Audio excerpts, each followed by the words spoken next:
여러분들 다 취미라는 걸 하나씩 가지고 계시죠? 어떤 취미를 가지고 계십니까? 아마 좀 젊었을 때는 이런저런 취미들이 많이 있으셨을 텐데 이제 조금씩 연세가 있으신 분들은 취미는 무슨 취미야 그런 분들도 계실 것 같아요. 저는 취미가 우표 수집이었습니다. 그래서 우표 수집을 고등학교 때까지 열심히 했어요. 그래서 제가 우표집을 딱 보게 되면 한 네 권 정도 되는데 그동안 우리나라에서 나오는 어떤 시리즈가 있다. 그럼 시리즈 딱 우표를 모이고 또 그거 아십니까? 옛날에는 국빈이 방문하면 어느 대통령 어느 나라 와서 시트로 해가지고 나오는 경우가 있어요. 그럼 그것까지도 제가 다 구입해가지고 다 모아놓고 있는데 딱 신학교 들어가부터 우표 수집에 대해서 흥미가 뚝 떨어진 거예요. 그래서 그 이후로는 안 하고 있습니다. 다 여러분들 아마 여러 가지 취미 생활을 할 텐데요. 독서, 음악, 감상, 음악 감상, 또 등산, 또 여러 가지 운동 이런 취미를 가지고 있습니다. 이런 취미 활동이 참 좋습니다. 왜냐하면은 우리들의 삶에 또 삶을 풍요롭게 하기도 하고 우리 살아가면서 얻는 스트레스를 해소하는 역할도 있기 때문입니다. 그래서 어떤 취미가 같은 사람들끼리 모이면은 뭐가 생겨요? 동호회 또는 클럽이라는 것을 만들어서 함께 그 취미를 하면서 그 안에서 함께 취미 생활을 통하여 무엇을 얻습니까? 즐거움을 나누게 되고 기쁨을 나눈다는 것을 우리가 잘 알고 있습니다. 자, 그러면 오늘은 질문을 던지면서 한번 시작을 해보려고 합니다. 여러분, 여러분들의 신앙생활에 있어서는 기쁨이 있으십니까? 성가대만 하면 좀 컸네요. 다시 한번. 여러분들의 신앙생활에 있어서는 기쁨이 있으십니까? 성도들과 함께 신앙생활하고 기도생활하고 찬양생활하고 함께 예배드리면서 성도들과 함께 성도의 교제를 나누는 데 있어서 정말 기쁨이 있고 내 신앙생활에 즐거움이 있으십니까? 우리 신성교회 최고. 그래요. 근데 문제는요. 우리 그리스도인들에게 있어서 이 신앙생활에 있어서 가장 큰 문제가 뭐냐? 신앙을 취미로 여기고 있다는 거예요. 신앙을 취미로 여기는 사람들도 있다는 겁니다. 내가 원할 때만 예배하고 내가 필요할 때만 기도하고 또 어려움이 닥치게 되면 쉽게 포기하려고 하는 그 태도들 이것들이 사실 문제입니다. 이러한 태도는 우리 기독교 신앙의 가장 큰 문제 중에 하나이고요. 여러분, 신앙이 삶의 중심이 아니라 선택적으로 취미적인 것으로 전락해버린 이때다라고 여러분 우리는 알아야 됩니다. 그래서 지금 이때를 살아가고 있는 우리들은 경각심을 다시 가지고 진정한 신앙생활이 무엇인지를 우리가 스스로 돌아볼 필요가 있다라는 거예요. 여러분들 중에서 책을 좋아하시는 분들은 이미 읽으셨을 거라고 봅니다. 오니 기니스라는 사람이 쓴 책 중에 소명이라는 책이 있는데요. 그 책에서 뭐라고 이야기하냐면 하나님의 부르신 소명은 우리가 선택적으로 받아들인 것이 아니라 내가 원해서 선택해서 한 것이 아니라 바로 전 삶을 바쳐서 응답하는 것이 소명이다라고 그렇게 답을 하고 있습니다. 여러분, 신앙이 단순히 개인적인 그런 신앙 그런 관심사가 아니라 내 삶을 건 전적인 헌신으로서 더 나아가야 된다는 것을 바로 의미하는 거예요. 신앙이란 내가 기분이 좋을 때만 하고 편리할 때만 예배 드리고 어려움이 닥치면 쉽게 포기하는 것 그런 것이 아닙니다. 예수님은 우리에게 신앙을 단순한 선택이 아니라 무엇을 요구하시냐 전적인 헌신과 희생적인 부분을 바로 요구하고 계신다는 것을 우리는 잊지 말아야 하는 겁니다. 그래서 오늘 말씀에서 주님이 말씀하시는 것이 자기를 부인하고 자기 십자가를 지고 나를 따르라 라고 말씀하고 계십니다. 이 말씀의 중심이 뭐냐? 신앙생활이 단순히 취미가 아니라 너의 모든 것을 걸고, 여기서는 목숨을 이야기할 수 있습니다. 너의 목숨을 걸고 주님을 따르는 제자도의 그 삶을, 제자도의 길을 가야 한다는 사실을 바로 오늘 본문 말씀을 통해서 분명하게 우리에게 말씀하고 계시다는 거예요. 여러분, 한번 따라해 보시기 바랍니다. 오늘 말씀의 세 가지 핵심이에요. 따라해 보세요. 첫째, 자기를 부인하라. 둘째, 자기 십자가를 지라. 셋째, 나를 따르라. 여러분, 이 세 가지를 분명히 기억하시길 바랍니다. 분명히 또한 마음에 두고 살아가시길 바랍니다.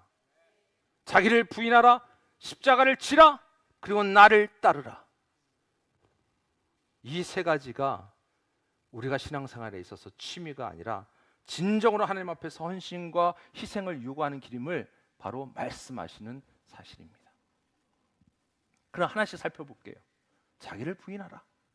여러분, 예수님께서 말씀하신 이 자기 부인은요, 자신의 욕망과 뜻을 따라 살아가는 것이 아니라 자신이 가지고 있는 욕망과 뜻을 다 모든 것을 내려놓고 오직 하나님의 뜻을 따라가라는 삶을 이야기하는 것입니다.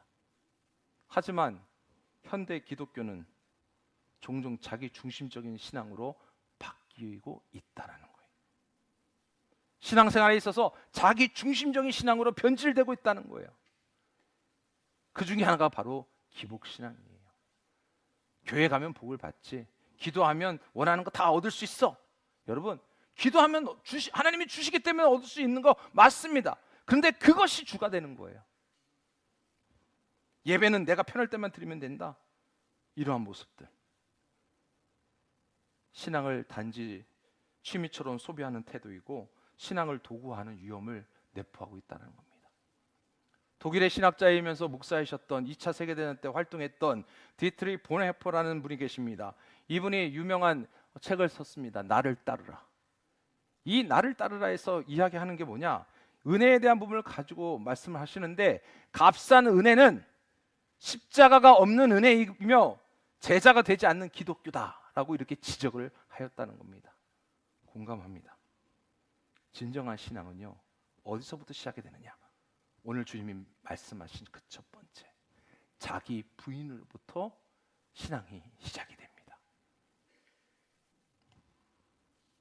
여러분, 그리스도인이라고 해서요 고난이 없는 게 아니에요. 예수 잘 믿는 사람도요, 하나님 보시기에 진정한 크리스찬도요 고난 받을 수 있습니다. 고난 속에 있을 수 있습니다. 아픔 당할 수 있습니다. 그런데 진정한 그 고난을 받아들이는 그리스도인의 자세는 무엇이냐? 고난만 바라보는 게 아니라 내가 지금 고난 속에 있지만 이 고난 속에 우리 하나님이 나와 함께하고 계셔. 내가 지금 당하고 있는 이 아픔 속에 우리 예수님이 똑같이 아파하고 계셔라고 믿음으로 고백하는 게, 여러분, 진정한 그리스도인들이 고난을 당하는 자세예요. 근데 어떻습니까? 고난에만 집중이 돼 있어요. 고난에만 바라봐요. 그래서 나만 힘들어 죽겠다라는 거예요. 그렇게 우리 이야기하지 않았나요? 나 중심의 생각으로 판단합니다.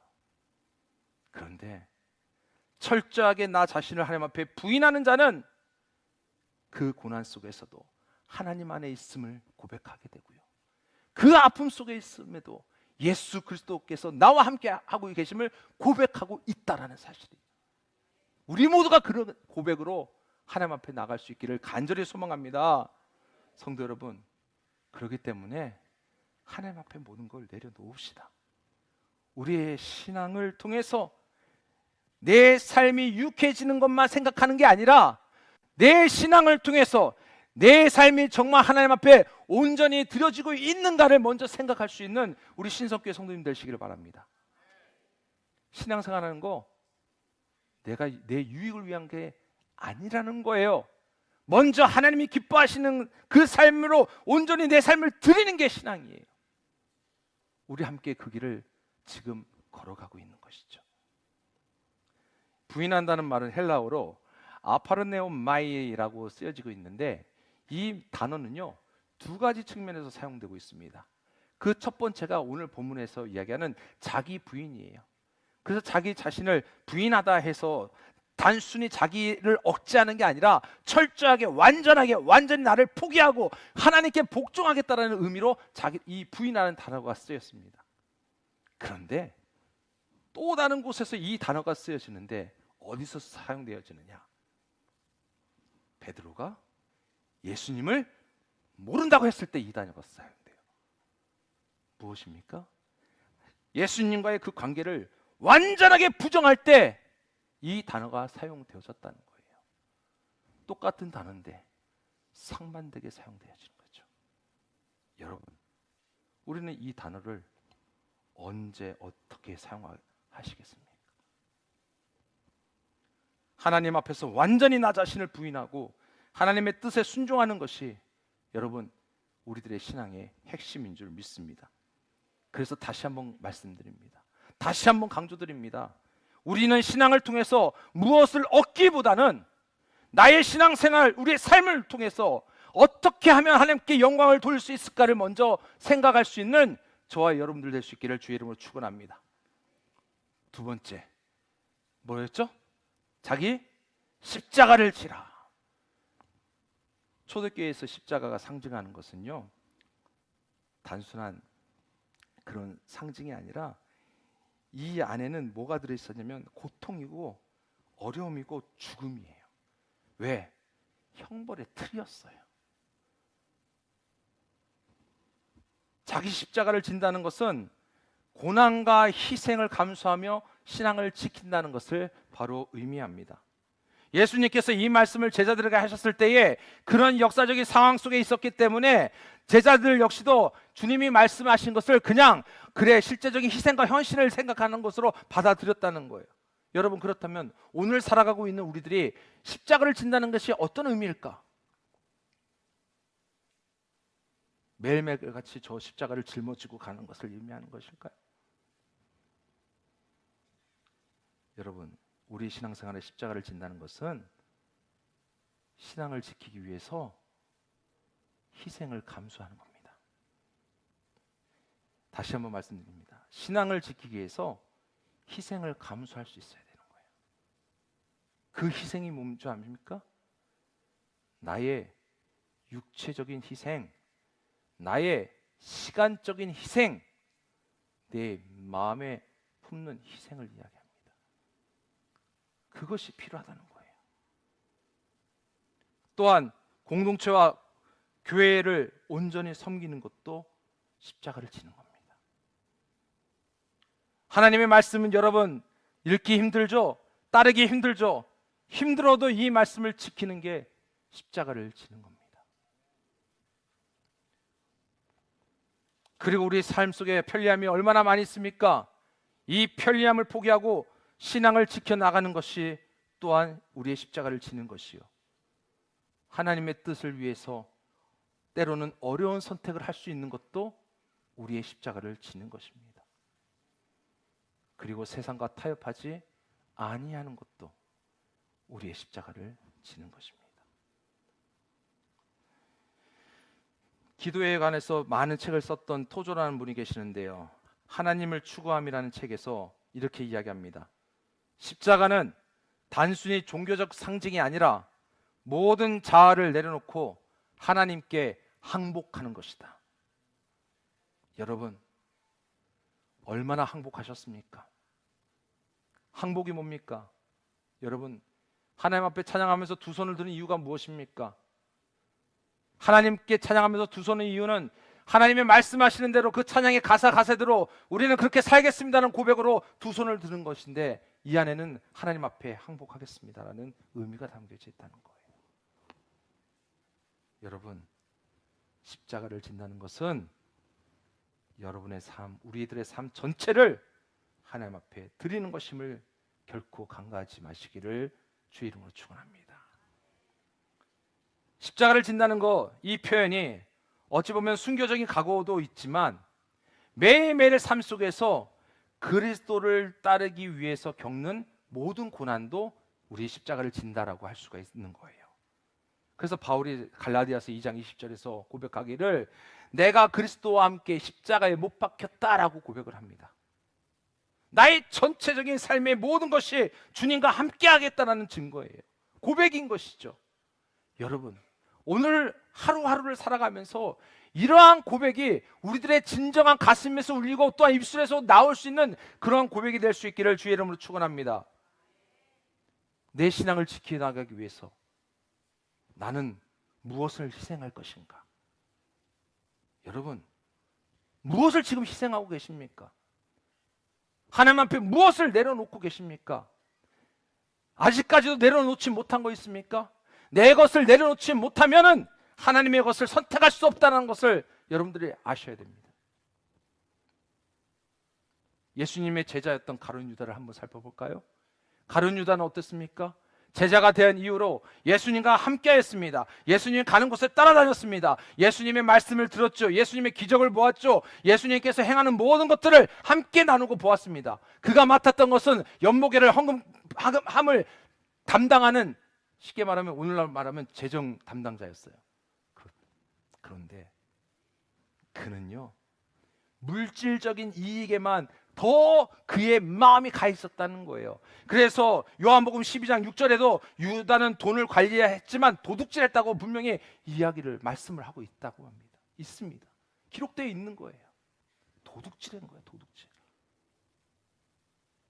왜 그가 주님을 따르는 제자였는데 그렇게 변하지 못했을까? 내려놓지 못했기 때문이에요. 세상의 것이 마음속에 있었기 때문이에요. 주님을 따라가면서 내려놓아야 되는데 나 그거 내려놓지 못하라는 욕심이 있었기 때문이에요. 결국 그 욕심 때문에 예수님을 은 30에 팔게 되고 또한 비참한 결말을 맞이하게 됩니다. 성도 여러분, 내 것을 하나님을 위해서 과감하게 내려놓을 수 있는 믿음의 용기를 가지시기를 주의 이름으로 축원합니다. 그래서 여러분, 우리에게는 믿음의 용기가 필요한 거예요. 그 믿음의 용기를 행할 때에 자꾸 사단은요, 그렇게 안 해도 되라고요, 타협하게 만든다는 거예요. 그 타협에서 지면 할 수 없어요. 하나님이 기뻐하시는 거 선택하지 못하는 거예요. 세 번째, 뭐였죠? 나를 따르라. 예수님을 따른다는 것은 단순히 교회에 다니는 것을 이야기하는 게 아닙니다. 교회만 다닌다고 해서 예수님을 따른다 얘기를 할 수 없습니다. 예수님을 따른다는 것은 예수님의 삶을 담고 예수님께서 말씀하신 대로 우리의 삶에 실천하며 나아가는 것을 바로 이야기하는 겁니다. 내 모습 속에 얼마나 예수님을 닮아가는 모습이 있는가? 내가 얼마나 주님이 말씀하신 대로 실천하는 삶을 살고 있는가? 여러분, 이 질문을 우리는 매일매일 같이 하나님 앞에서, 주님 앞에서 해야 될 줄 믿습니다. 그런데 현대 지금 신앙은 어떻습니까? 예배하는 삶이 아니라 예배 드리는 삶이 아니라 예배만 드리는 삶이 되어버렸어요. 그래서 옛날부터 이야기 나오는 게 썬데이 크리스찬이라고 단어가 그렇게 해서 생긴 겁니다. 주일에는 교회 나와서 예배의 자리에 있지만 평일에는 밖에 나가면은 그냥 세상의 가치로만 살아가는 모습. 교회 와서는 경건한 그런 모습으로 찬양도 부르고 기도하지만 돌아가서는 가정과 직장에서는 경건의 모습이 전혀 없는 그러한 모습. 우리는 분명히 생각해 봐야 됩니다. 어떤 신학자가 이야기했습니다. 기독교는 단순한 도덕적인 삶이 아니라 하나님을 중심에 두는 전 인격적인 변화이다. 여러분, 이 변화가 한 번에 일어나겠습니까? 하나님 만지시고 주님 만지시면 한 번에 변화가 되지요. 그렇지만 여러분, 하나님 앞에 가는 그날까지 우리는 계속해서 변화되어져 가고 있습니다. 변화되어져 가야 합니다. 가다가 멈추는 게 아니라 끊임없이 또 변화되고 또 변화되고 또 변화되어서 하나님 앞에 가는 그날 잘했다 칭찬받는 그리스도인들이 되어야 될 줄 믿습니다. 나를 따르라는 이 말, 헬라어로 아콜루데오라는 의미인데요. 나를 따르라. 네, 따라가겠습니다. 종종 뒤로 동행하는 것이 아니라 내 모든 것 다 내놓고 순종하며 끊임없이 좌로 우러러 가는 길이 아니라 그저 앞만 보고 따라가겠습니다라는 게 바로 이 단어예요. 나를 따르라. 그런데 어때요? 여러분, 한번 여쭤볼게요. 앞만 보고 주님만 바라보고 따라가기 쉬우십니까? 어려우십니까? 어렵죠. 그게 우리 인생이에요. 왜 어려워요? 에이, 집사님, 뭘 따라가? 잠깐 격줄 가도 돼. 김은웅 집사님, 아유 뭘 따라가? 좀 쉬었다 가도 돼. 사단은요, 끊임없이 우리를 유혹해요. 끊임없이 우리를 무너뜨려요. 그러다가요, 어느 순간 신앙생활이요, 여러분, 습관이 되어버립니다. 습관이 얼마나 무서운지 아시잖아요. 여러분, 습관은요, 내가 의식하지 않아도 그냥 하는 게 습관이에요. 잘 생각해 보세요. 내가 의식하지 않아도 그냥 하는 게 습관입니다. 그럼 여쭤보겠습니다. 여러분들 주일날 나와서 주님 앞에 예배드리는 이 예배의 자리가 습관적으로 되셨습니까? 아니면 매일매일의 매 주일마다 나오기를 마음을 다해서 나오고 계십니까? 아멘. 권사님들 감사합니다.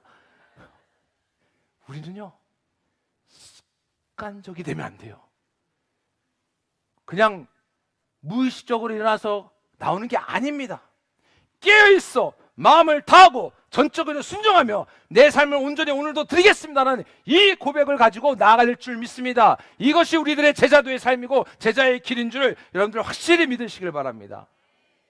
우리 찬양했잖아요. 아까 하나님의 말씀에 운명을 거는 자, 하나님의 말씀에 생명을 거는 자. 여러분, 찬양의 가사 은혜 되시죠? 얼마나 무서운 단어예요. 은혜는 되지만 여러분 얼마나 무섭습니까? 생명 거시겠어요? 인생 거시겠어요?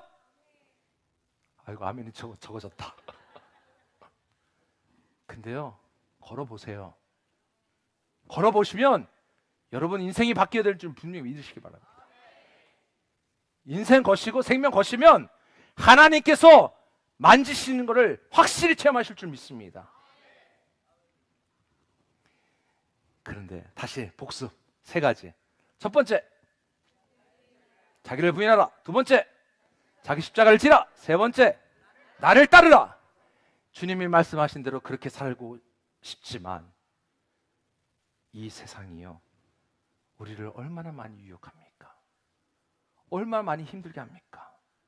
신앙을 취미처럼 만들어버리는 여러 유혹 속에 우리는 살아가고 있고요. 그리고 때로는 그것이 신앙인 줄 압니다. 그것이 우리들이 가지고 있는 신앙인 줄 알고 있다는 거예요. 신앙생활을 취미생활로 바꾸어버리는 그 신앙의 모습이 무엇이냐? 제가 몇 가지만 말씀드릴게요. 그 첫 번째가요, 편리함을 추구하려는 신앙입니다. 편리함을 추구하려는 신앙. 요즘 너무 편해졌어요. 은행 안 가죠? 핸드폰 하나만 있으면 다 됩니다. 신앙도 마찬가지로 그냥 편한 방식으로만 선호하고 있어요. 코로나 때문에 온라인 예배가 활성화가 되었지만 이제는 그게 익숙해져가지고 온라인 예배, 그리고 공동체 모임을 회피하는 경향, 그리고 헌신과 섬김보다는 오히려 받는 신앙에만 추구하려는 태도. 여러분, 신앙은 편리함이 아닙니다. 신앙생활은 편리함 추구하는 게 아닙니다. 신앙생활은 헌신과 희생을 요구한다는 것을 결코 잊지 마십시오. 왜 주님이 자기 십자가를 지고 따르라고 말씀하셨겠습니까? 왜 주님께서 크고 편한 넓은 길로 가지 말고 좁은 길로 가라고 말씀하셨겠습니까? 그것이 우리들이 가야 할 길입니다. 두 번째는 세속적 가치와 타협하는 신앙이에요. 어떤 일에 있어서 늘 세상의 것을 가지고 이야기합니다. 요즘 세상은 그렇지 않은데, 요즘 세상이 변했는데. 여러분, 세상이 변했다고 교회까지 진리가 변화되겠습니까? 아니에요. 절대 아니에요. 하나님의 진리보다는 사람의 의견이 더 중요한 것이 아닙니다. 우리 신석교회 성도님들은 철저하게 하나님의 말씀에 붙들려 살아갈 수 있기를 간절히 소망합니다. 이 말씀을 과거의 구습으로만 엮이지 마십시오. 하나님의 말씀은 지금도 살아 운행하고 역사하고 있음을 분명히 믿으시길 바랍니다. 세 번째는요, 헌신 없는 신앙이에요. 헌신 없는 신앙. 신앙이 취미가 되어버리면 점점 헌신과 섬김이 사라집니다. 그래서요, 교회를 단순히 서비스 제공처럼만 여기게 돼요. 그래서 어떤 것이 주어지지 않으면, 편하지 아니하면 만족하지 아니해서 떠나버리는 모습이 있습니다. 신앙을 개인적인 그냥 감정의 만족 수단으로만 여기는 경우도 있어요. 그래서 개인적으로 감정적으로 만족하지 못하면 또 떠납니다. 예수님의 따르는 그 신앙의 생활 길은 그런 것이 아니에요.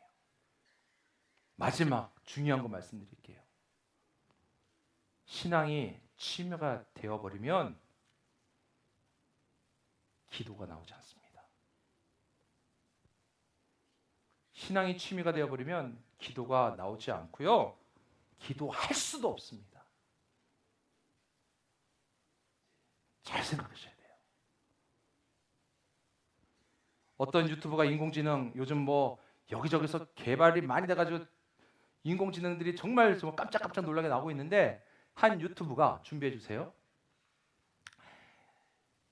챗 GPT에다가 질문을 던졌습니다.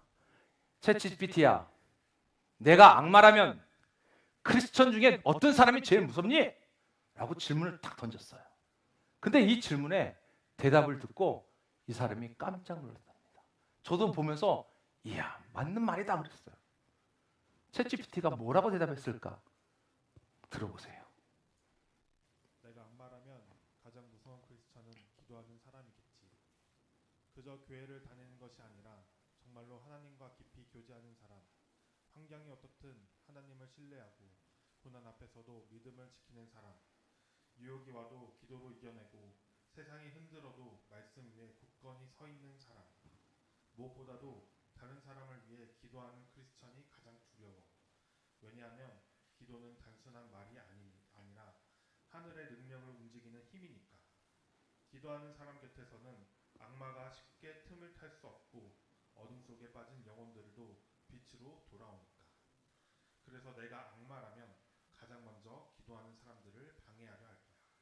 그들이 바빠지게 만들고 걱정과 불안으로 기도를 미루게 만들고 때로는 기도가 소용없다는 생각이 들게 만들어 포기하게 하려 하겠지. 하지만 그럼에도 불구하고 기도를 멈추지 않는 크리스천, 그 사람이야말로 내게 있어 가장 무섭고 가장 강한 존재일 거야. 얘들아, 내가 어떤 상황인지 다 알 수는 없지만 기왕이면 한 번 사는 인생인데 그럼에도 불구하고 기도를 멈추지 않는 크리스천으로 살아가는 게 더 좋지 않을까? 왠지 아멘 할 것 같아요. 아멘 하셨어요, 누가? 챗 GPT의 응답이었어요. 여러분, 지금 우리의 신앙생활은 어떻게 하고 있습니까? 기분 좋을 때만 신앙생활 하고 계십니까? 어려우면 쉽게 포기하는 신앙입니까? 아니면 희생 없이 편리한 신앙만 원하고 계십니까?